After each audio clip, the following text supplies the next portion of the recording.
وَإِذَا مَسَّ الْإِنسَانُ ضُرٌّ دَعَا رَبَّهُ مُنِيبًا إِلَيْهِ، اور جب انسان کو کوئی تکلیف پہنچتی ہے تو وہ اپنے رب کو پکارتا ہے بڑے رجوع کے ساتھ، بڑی لمبے ہاتھ اٹھا کے اللہ کی طرف متوجہ ہوتا ہے. ثُمَّ إِذَا خَوَّلَهُ نِعْمَةً مِّنْهُ، جب ہم اسے اپنی طرف سے نعمت عطا کر دیتے ہیں، نَسِيَ مَن كَانَ يَدْعُو إِلَيْهِ مِن قَبْلُ، تو وہ ایسا بھول جاتا ہے جیسا کہ اس نے کبھی ہمیں پکارا ہی نہیں تھا. یہی ہوتا ہے، یعنی دنیا میں لوگ اللہ کو پکارتے ہیں، اللہ تعالیٰ مصیبت پریشانی حل کر دیتا ہے، اس کے بعد وہ یا تو اور ہستیوں کی طرف اس تکلیف کے دور کرنے کو منسوخ کرنا شروع کر دیتے ہیں، یا وہ کہتے ہیں جی میری تو پلاننگ ہی بڑی چنگی تھی، دیکھو نا میں اس ٹائم بڑا منو سمجھ آ گئی سی کیا ہونا ہے تو میں کر لیا سی. تو انہوں اللہ کا بندہ جنی مرضی سمجھ آ جائے، اللہ کے سامنے تو اتنے فیکٹرز ہیں کہ کسی بھی انسان کو کسی بھی وقت وہ آنے واحد میں ہیرو سے زیرو اور زیرو سے ہیرو کر دے، اس کے لیے کوئی مسئلہ ہے. یعنی انسان کی ساری پلاننگز دھری رہتی. جیسا کہ مولا علی رضی اللہ تعالیٰ عنہ علیہ السلام کا قول ہے کہ میں نے اپنے ارادوں کے ٹوٹنے سے اپنے رب کو پہچانا ہے. یعنی میں پورا ارادہ کر لیتا ہوں، سارے کے سارے سرکمسٹانسز فیوریبل ہوتے ہیں میرے لیے، ڈن، اچانک پتہ ہی نہیں چلتا کہ یہ کیا ہو گیا. ایسا ہو جاتا ہے میرے بھائیوں. اور یہی چیزیں بیسیکلی اللہ تعالیٰ اپنا آپ انسان کو دکھاتا ہے کہ کوئی شخص اللہ تعالیٰ سے کبھی بھی آزاد نہیں ہو سکتا. حتیٰ کہ آپ دیکھ لیں سورۃ الکہف میں آیا کہ اے نبی علیہ السلام کبھی ایسا نہ ہو کہ آپ یہ ایک بات کہیں کہ میں کل یہ کام کروں گا اور آپ انشاءاللہ نہ کہیں. ایسا کبھی نہیں ہونا چاہیے، انشاءاللہ کے ساتھ کہنا ہے. اگر وقت کے پیغمبر کو یہ بات کی جا رہی ہے، ہمارے محبوب صلی اللہ علیہ وآلہ وسلم کو، کہ آپ نے کبھی مستقبل کے بارے میں انشاءاللہ کے بغیر بات نہیں کرنی، کبھی نہیں کرنا ہے میں کام کروں گا، مگر یہ کہ انشاءاللہ ماشاءاللہ کے ساتھ. کیونکہ انسان تو صرف ان فیکٹرز کو دیکھ رہا ہوتا ہے نا جو آپ کے سامنے. ہم نے کئی بار چیزیں دیکھی ہیں، ہر فیکٹر کاؤنٹر کرتے ہیں. میرے جیسا تو وہمی بندہ کوئی شاید چھوڑتا ہی نہیں ہے، پھر بھی کچھ کوئی نہ کوئی پاک نکل آتی ہے بیچو. کیوں نکل آتی ہے؟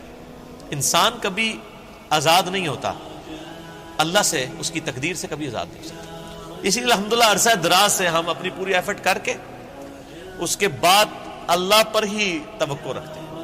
اور میں یعنی جتنا اپنے دنیاوی معاملات میں یا دین کے کام میں ریسورسز کو مینج کرنے میں وہمی ہوں نا، اس سے زیادہ میں الحمدللہ عرصہ دراز سے اللہ کے بارے میں وہمی ہوں کہ جب کچھ میں سب کچھ کر لیتا ہوں نا، اور مجھے سب سے زیادہ جس چیز کی ٹینشن ہوتی ہے نا وہ اللہ کی ہوتی ہے کہ اللہ تعالیٰ کو رکاوٹ نہ ڈال دے.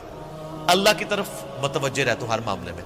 اور اس کا میں نے پھر پازیٹیو رزلٹ دیکھا ہے کہ میرے بگڑے ہوئے کام جس میں نے کئی چیزیں اوور لک کی ہوئی ہوتی ہیں وہ پھر اللہ نے سنبھالی ہوتی ہیں، وہ خود بخود ریزالو ہونی شروع ہو جاتی ہیں.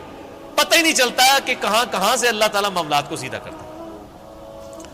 وَمَن يَتَّقِ اللَّهَ يَجْعَل لَّهُ مَخْرَجًا وَيَرْزُقْهُ مِنْ حَيْثُ لَا يَحْتَسِبُ. یہ قرآن کی آیت ہے سورہ طلاق کی. جو کوئی اللہ پر تقوی اختیار کرے گا ہم اس کو وہاں سے رزق دیں گے کہ اسے گمان بھی نہیں ہوگا. ان اللہ بالغ امری، اللہ تعالیٰ اپنے کاموں کو پورا کر کے رہتا ہے. اللہ نے جو ارادہ کر لیا ہے نا، جس کام کو بلوغت تک لے کے جانے کا وہ اس نے کر دیتا ہے. لیکن قد جعل اللہ لکل شیء قدرا، لیکن ہر چیز کے لیے اللہ نے ایک اندازہ مقرر کر رکھا ہے. یعنی جب وہ وقت آئے گا نا تبھی وہ معاملات ہوں گے، اس سے پہلے نہیں ہو سکتے. آپ جتنا مرضی ٹل لگا لیں، جس چیز کا جو وقت ہے وہ اسی وقت پہ ہوگا. تو اللہ تعالیٰ فرماتا ہے کہ یہ جب ہم ان کو عطا کر دیتے ہیں پھر یہ فوراً اللہ کو بھول جاتے ہیں. وہ میں اگلے دن وہ قاسم علی شاہ صاحب کی ایک ویڈیو دیکھ رہا تھا، انہوں نے بڑی اچھی بات کی واسف علی واسف صاحب کے حوالے سے. وہ کہہ رہے تھے کہ وہ بتا رہے تھے کہ اللہ کی طرف آپ کی توجہ اور توکل کا لیول کیا ہونا چاہیے. ایک تو وہ توکل ہے جو ہمیں واعظین کی تقریروں میں نظر آتا ہے، ان کی کتابوں میں نظر آتا ہے. پریکٹیکلی وہ 1% اللہ پہ توکل نہیں کرنے والے ہوتے ہیں. اگر اللہ پہ توکل ہو تو وہ اپنے چاہنے والوں اور مریدین سے چندے اکٹھے نہ کر رہے ہوں اور ایک ایک چیز کی ٹینشن کر رہے ہوں، تو وہ ایسے معاملات نہیں ہوتے. وہ میرے ایک دوست ہیں، یہ واقعہ آپ نے یاد رکھا ہے، میں دوبارہ آپ کو قاسم علی شاہ صاحب والا بعد میں سناتا ہوں. مجھے ایک اور واقعہ یاد ہے. میرے ایک دوست ہیں تو وہ کہتے ہیں کہ میرے ساتھ ایک پیر صاحب کے بیٹے جو ہے نا وہ کالج میں پڑھتے تھے، تو وہاں پہ کافی وہ عرس وغیرہ لگتا تھا، بڑے دور دراز سے لوگ آتے تھے. تو کہتے ہیں کہ وہ جب جن دنوں میں عرس ہوتا تھا نا تو وہ پولیس کو بار بار فون کر رہے ہیں کہ جناب سیکیورٹی کا بڑا خیال رکھنا ہے لوگوں دی جی، یعنی یہ لوگ آتے نے پچھلی بار بھی آیا ہو گیا سی ہے کی ہویا سی جیب کٹ کی تھی. میں نے نہیں دیکھا کہ پیر خانے پہ یا کوئی عرس پہ لوگ جا رہے ہوں, لوگ ان کو وہاں پہ مار رہے ہوں کہ یہاں ادھر کیا کرنے آئے ہیں. وہ تو بیچارے بڑے کمزور لوگ ہیں جو عرسوں کے خلاف ہیں, نہ ان کے پاس یہ کیپیبلٹی کہ وہ مارنے والے تو دوسری پارٹی ہیں. تو کہتا میں نے اس کو کہا یار تم اتنی ٹینشن کیوں لیتے ہو, مطلب جو آ رہا ہے اس کو کہنا ہے جی اللہ تو بندے ہوئے جیبا کٹ جان گے سانو کہ دین گے تھے آگے. یہ اس نے خود بول کے کہا, اس نے کہا ہمارے مریدین کی اگر جیبیں کٹ گئیں تو یہ ہمیں کیا دیں گے, تو ہمیں ان کی جیبوں کی زیادہ فکر ہوتی ہے. اور مریدین اس لیے سے جا رہے ہیں کہ پیر صاحب جو ہے نا وہی ہماری حفاظت کرنے والے ہیں, اور پیر صاحب آپ کی جیب کی حفاظت کے لیے خود پولیس کے محتاج ہیں, آپ اندازہ کر لیں. اور وہ قاسم علی شاہ صاحب کہنے لگے کہ وہ واصف علی واصف صاحب ایک مجلس میں فرما رہے تھے کہ اللہ کے بندوں میں اور دنیا داروں میں کیا فرق ہوتا ہے. وہ کہتے ہیں اللہ کے بندے جو ہوتے ہیں نا ان کو کوئی اگر پتھر بھی مار دیتا ہے نا آ کے, تو ان کو پتھر مارنے پر بھی غصہ نہیں آتا, وہ اوپر دیکھ کہتے ہیں یا اللہ خیر ہے, وہ غلطی ہوگی. کیوں, یہ حقیقت بات ہے کہ فاعل حقیقی اللہ ہے, یہ ذہن میں رکھیے گا. آپ کو جو مخلوق کی طرف سے تکلیف بھی پہنچتی ہے نا اس کا فاعل حقیقی بھی اللہ ہے, کیونکہ جو ہزاروں تکلیف کے درمیان ہرڈل بنا ہوا ہے اسی نے اجازت دی ہے نا کہ چلو ایک چونڈی انہوں وڈ لے جائے, کیونکہ ہزاروں تکلیفیں تو اس نے آلریڈی بلاک کی ہوئی ہیں, ہمیں تو پتہ ہی نہیں کہ کہاں کہاں سے. آپ نے اگر یہ چیز دیکھنی ہے تو آپ حیران ہوں گے کہ چھوٹے بچوں کا بڑا ہو جانا یہ معجزے سے کم نہیں ہے. بچے جس طرح اندھوں کی طرح بھاگتے ہیں, ایک کن پٹی پہ صرف ایک جو ہے کارنر لگنے کی مار ہے نا بچے کی ڈیتھ, بڑا بندہ مر جاتا ہے. کس طرح بستروں سے گرتے ہیں, جا کے کبھی کہیں گرتے ہیں, سیڑھیوں سے نیچے گر جاتے ہیں, کہیں جا کے لگتے ہیں, کبھی کچھ ٹوٹ جاتا ہے, کبھی ادھر آ کے بندہ کہتا ہے اوہ شکر ہے جی بس نیڑے ہی نیڑے بچا ہے, اللہ سے بنو اللہ نے بچایا ہوتا جی, ہمیشہ ہی بچ جاتا ہے بندہ. کتنے بچوں کی آنکھیں نکل جاتی ہیں بچپن میں, ورنہ تو آدھے ادھر جو ہے وہ کانے بیٹھے ہوئے ہوں. یہ اللہ نے بڑے کیے ہوتے ہیں. یہ اللہ قرآن پاک میں آیات ہیں, اللہ فرماتا ہے کہ ہم نے فرشتے معمور کیے ہوئے انسانوں کی حفاظت کے اوپر. یہ ساری چیزیں اللہ لے کے چل رہا ہوتا ہے. لیکن اللہ فرماتا ہے جب ہم تکلیف دور کر دیتے ہیں پھر کہتے ہیں یہ تو کوئی کہہ دیتا ہے بزرگوں نے کیا ہے, کوئی کچھ کہہ دیتا ہے, کوئی کچھ کہہ دیتا ہے. وہ ایک مجھے لطیفہ یاد آ گیا, وہ ایک بندہ جو ہے وہ سمندری طوفان میں پھنس جاتا ہے, اور جب وہ ڈوبنے لگتا ہے تو کہتا ہے یا اللہ منو بچا لے, میں دیکھ دیا گا تیرے نا دی. ٹھیک ہے جی, تو اللہ تعالیٰ بچا لیتا ہے.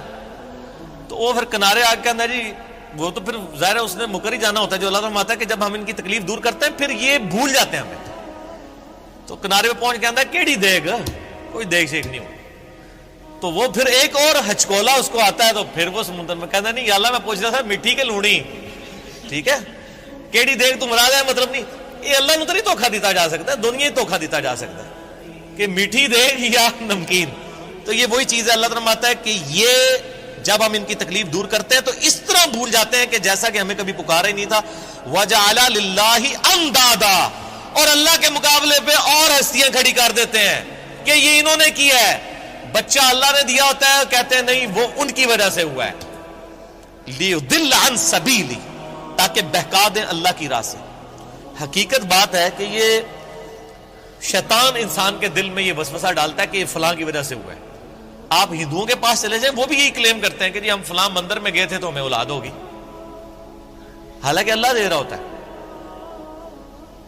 لیکن شیطان جو ہے وہ اینڈ ٹائم پہ ایسا وسوسہ ڈالتا ہے کہ انسان اور ہستیوں کی طرف اسے منسوخ کرنا شروع کر دیتا ہے. ہم نے تو کئی ایسے دیکھے ہیں جو لوگوں کو بچے دے رہے ہیں لیکن خود بے اولاد ہوتے ہیں.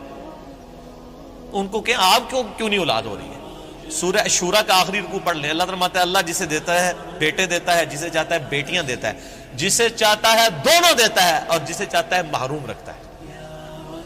نبی علیہ السلام کی صرف ایک بیوی ہے جس سے اولاد ہے, سیدہ خدیجہ سے, یا ایک ماریہ قبطیہ سے سیدنا ابراہیم علیہ السلام پیدا ہوئے, وہ بھی فوت ہو گئے. باقی آپ کی ساری بیویاں بے اولاد ہیں. کیا نبی کی بیویوں کی خواہش نہیں تھی کہ ان کی اولاد ہو؟ اللہ کی مرضی. سیدہ عائشہ محبوب ترین بیوی ہیں, جوانی کی عمر میں بیوہ ہوئی ہیں, کوئی اولاد نہیں ہے. اللہ ان کو ایک بچے ہی دے دیتا کہ حضور کے بعد انہوں نے 47 سال تک زندہ رہنا تھا, کہ چلو ان کی ایک دل جوئی کا معاملہ ہو جاتا کہ 18 سال کی عمر میں بیوہ ہو گئی ہیں. ایک بچہ ہوتا تو ان کی زندگی بھی اس کے سارے گزر جاتی. نہیں, یہ اللہ کے فیصلے ہیں. قل تمتع بکفرک قلیلا, اللہ کا اس پہ غضب دیکھیں. اللہ فرماتا ہے نبی ان سے فرمائیے کہ یہ جو تم کفر کر رہے ہو نا اور یہ جو لطف اٹھا رہے ہو ہماری نعمتوں سے کہ تمہیں ہم کوئی نعمت دیتے ہیں تو تم اور ہستیوں کی طرف منسوب کرتے ہو, اٹھا لو تھوڑی دیر کے لیے دنیا کی زندگی میں, انک من اصحاب النار, پھر تو تم مرنے کے بعد دوزخیوں میں ہی شامل ہوگا انسان. یہ سنگولر کے سیغے سے نا ایز اے ڈاکٹرین یہ لفظ استعمال ہو رہا ہے کہ تو اٹھا لے جو کچھ تو نے نفع اٹھانا ہے دنیا کی زندگی میں, تو منسوب کر لے مخلوق کی طرف, پھر تو نے مر کے نا ہمارے پاس جب آنا ہے تو آگ ہی تیرا مقدر ہوگی, دنیا میں تو نے جو کچھ کرنا تھا وہ کر لیا.